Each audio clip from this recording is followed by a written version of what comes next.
Bu ilin əvvəlindən xaricdə yaşayan blogerlər Mehman və Emin Hüseynovlar, Qabil Məmmədov, Alyona Əliyeva barədə müxtəlif internet platformalarında böhtan xarakterli məlumatlar yaymağa başladılar. Hətta Mehman Hüseynov canlı yayımların birində bir neçə saniyəlik şəkil fraqmenti nümayiş etdirdi. Bu saxta video materiallar hardan alınıb? Blogerlər videoları müəyyən adamlardan aldıqlarını deyirlər. Bəs bu adamlar kimdir?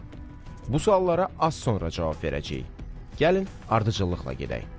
Blogerlərin internetdə qarayaxma kampaniyasına başlaması ilə təxminən eyni vaxtda Azərbaycanın yüksək vəzifəli şəxsləri ilə bir nəfər öz sosial media hesabları, elektron poçt və xaricdə qeydiyyata alınmış telefon nömrəsi üzərindən əlaqə saxlamağa çalışır. Xarici ölkədə olan bu şəxs həmin adamları güya Alyona Əliyevaya məxsus olması iddia etdiyi kadrlarla şantaj edir. Bu görüntüləri yaymamağının müqabilində 5 milyon avro tələb edir. Faktla əlaqədar Dövlət Təhlükəsizliyi Xidmətində Cinayət Məcəlləsinin müvafiq maddəsi üzrə cinayət işi başlanılır. Əməliyyat nəticəsində bu cinayət əməlini törətməkdə şübhəli bilinən Azərbaycan vətəndaşı F.S. saxlanılır. İstintaqa ifadəsində o, cinayəti törətdiyini etiraf edir və detalları danışır. Qeyd edək ki, saxlanılan şəxslə bağlı məhkəmə hökmü olmadığından biz reportajda onun adını çəkmirik və üzünü də göstərmirik. Məhkəmə qərarı olandan sonra bu şəxsin kimliyi açıqlanacaq.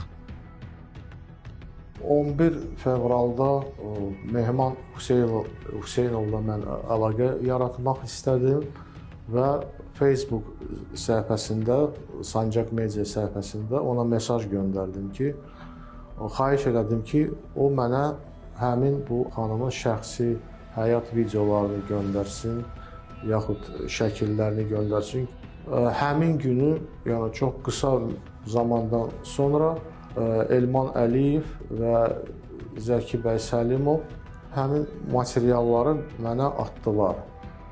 Və hətta Elman Əliyev mənə 2 video atmışdı və mən onları baxandan sonra mən inanmadım ki, bu doğru videolardır, bu fake videodur. Bu Mehman Hüseynovun ondan gələn, onun vasitəsilə yayılan videolardır.